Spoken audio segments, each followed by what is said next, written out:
Ora. Ini kancane aku sik rapuh. Aku sing nang ngarep kok. Santai wae.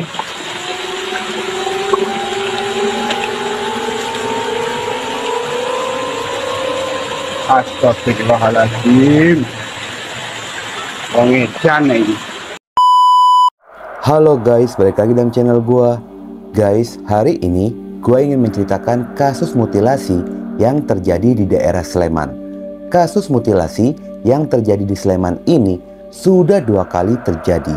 Kasus yang pertama sangat mengerikan, dan kasus yang kedua ini tidak kalah mengerikannya. Bagaimana kronologi hingga kasus ini pun berhasil terungkap? Yuk kita simak videonya.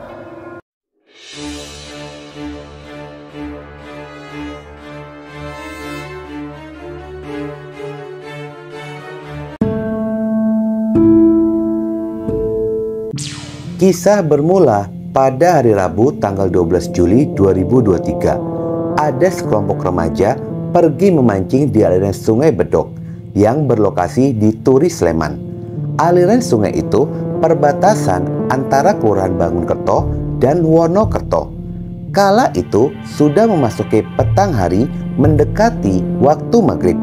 Di tengah-tengah aktivitas memancing itu, dari sekelompok remaja ada salah satunya tanpa sengaja menemukan satu potong tangan dan sepasang kaki. Penemuan itu langsung membubarkan aktivitas memancing dan berlarian meninggalkan lokasi, lalu melaporkannya ke warga lainnya. Warga yang mendapatkan laporan langsung bereaksi cepat dengan melaporkannya ke pihak kepolisian.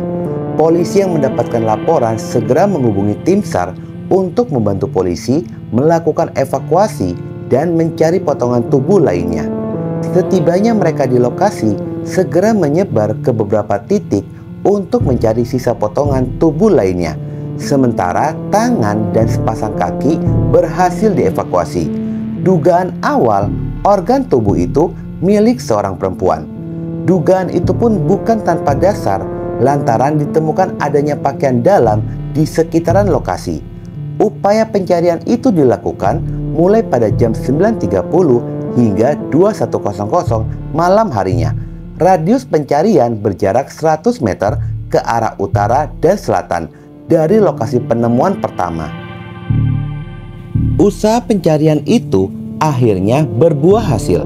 Ditemukan di sekitaran semak-semak aliran sungai tersebut. Ada total 5 potongan yang ditemukan pada malam itu. Kelima potongan tubuh itu segera dievakuasi ke Rumah Sakit Bayangkara guna dilakukan pemeriksaan lebih lanjut. Lantaran hari sudah semakin malam, pencarian pun akhirnya dihentikan. Pada keesokan paginya, polisi bersama dengan tim SAR kembali melakukan penyisiran aliran sungai. Namun di lokasi tersebut, polisi tidak menemukan adanya potongan tubuh lainnya. Kondisi potongan tubuh yang ditemukan masih dalam kondisi baik dan belum mengalami pembusukan. Dugaan jika pembunuhan serta mutilasi itu baru saja terjadi. Selain itu, potongan tubuh yang ditemukan diduga baru saja dibuang. Dikarenakan pada hari Selasa, 1 hari sebelum ditemukan, lokasi tersebut digunakan untuk outbound. Pihak kepolisian pun mengaku kesulitan untuk melakukan identifikasi potongan tubuh tersebut dikarenakan tidak ditemukan adanya ciri-ciri fisik seperti tato. Selain itu, kondisi potongan tubuh itu pun berukuran sangat kecil. Polisi masih berupaya untuk mengungkap identitas dari korban. Upaya polisi untuk mengungkap identitas korban mulai melakukan pengecekan data file tentang orang hilang. Ternyata dalam waktu berdekatan, Polsek Kasihan Bantul kedatangan keluarga yang melaporkan tentang orang hilang. Laporan itu diterima pada tanggal 11 Juli 2023, tepatnya 1 hari sebelum penemuan potongan tubuh. Mulai dari sanalah timbul kecurigaan, jangan-jangan korban mutilasi ini merupakan orang hilang tersebut. Setelah mendapatkan data pribadi, salah satunya nomor ponsel korban, polisi pun mencoba melakukan tracking posisi signal ponsel berada. Upaya digital forensik itu pun akhirnya berbuah hasil. Hasil tracking itu, polisi menemukan adanya sebuah alamat berada di Dusun Kerapyak. Keesokan harinya, Kamis tanggal 13 Juli 2023, polisi mendatangi lokasi dan menemukan adanya sebuah rumah kos. Namun penghuni rumah kos itu sudah tidak berada di lokasi. Polisi mendobrak dan melakukan penggeledahan rumah tersebut. Di dalam rumah kos itu, polisi menyita adanya kompor, panci, tali, pisau, palu, cangkul, dan sandal yang diduga barang-barang tersebut milik dari pelaku. Setelah melakukan olah TKP, kesimpulan dari hasil penyelidikan polisi yang diduga lokasi rumah kos itu tempat pembunuhan dan mutilasi korban. Pihak kepolisian masih mendalami temuan itu. Apakah orang yang menjadi korban adalah orang yang sama atau bukan dengan orang yang dilaporkan telah menghilang? Berdasarkan temuan alat bukti itu, polisi menduga selain tubuh korban dimutilasi, ada dugaan tubuh korban telah dimasak atau direbus, lalu dimakan oleh pelaku. Lantaran salah satu potongan tubuh yang ditemukan hanya tersisa tulang saja. Berdasarkan dari keterangan pemilik rumah kos, jika penyewa rumah kos adalah seorang pria bernama Waliyin berusia 29 tahun, warga Magelang. Diketahui jika penyewa itu merupakan seorang karyawan salah satu restoran daerah Yogyakarta. Rumah tersebut sudah disewa selama 1 tahun dan penyewa itu pun dikenal jarang bergaul dengan lingkungan sekitarnya. Berdasarkan kesaksian dari tetangga rumah kos, tidak ada satupun yang mendengar adanya suara keributan, teriakan, atau kekerasan lainnya. Bahkan saat polisi melakukan olah TKP rumah kos tersebut, tidak ditemukan adanya noda darah sedikit pun di lokasi. Tetangga baru mengetahui jika rumah kos tersebut diduga menjadi tempat pembunuhan setelah polisi datang untuk melakukan penggeledahan.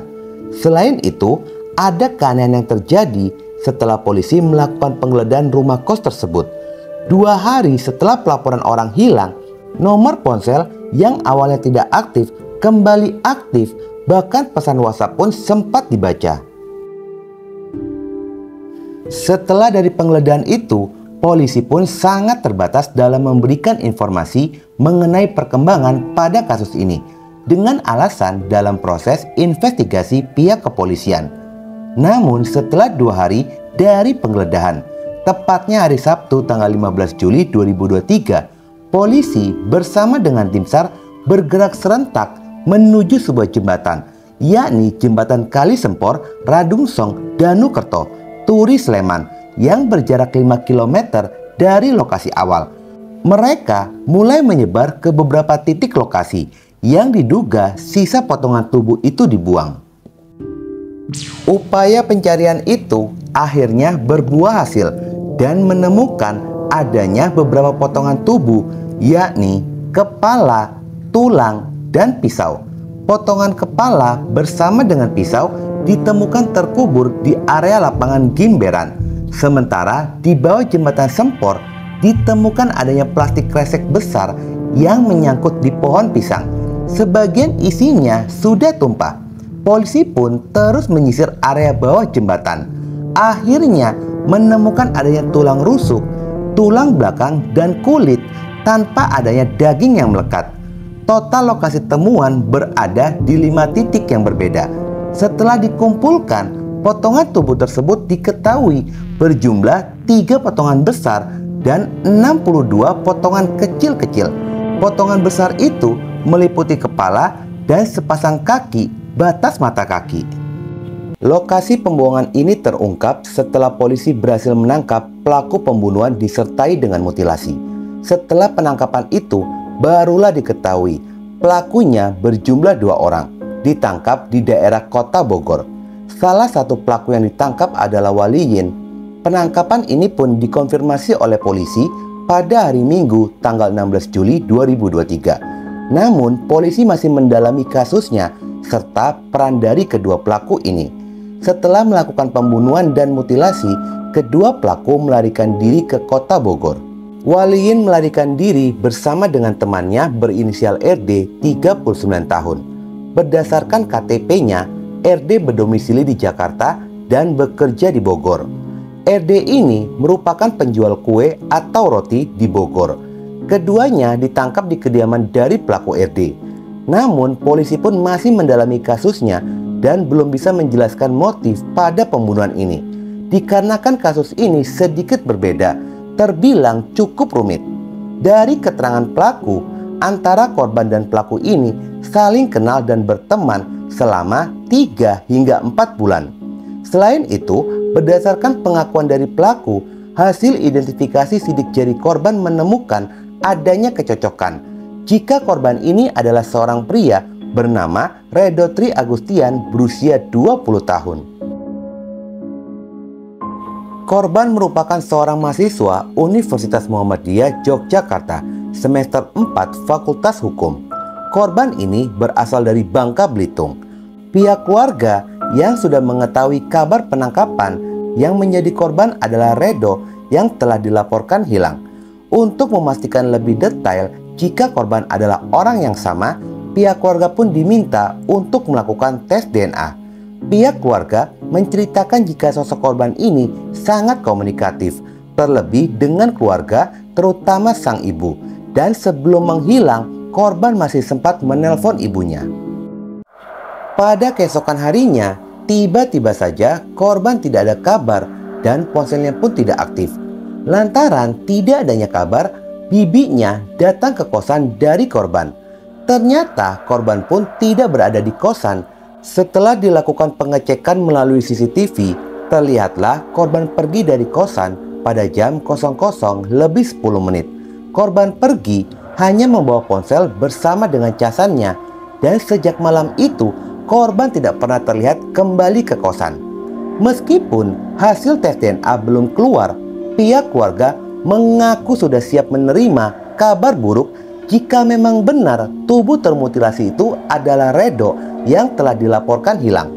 Dan keluarga hanya bisa pasrah serta ikhlas dengan musibah yang menimpa Redo.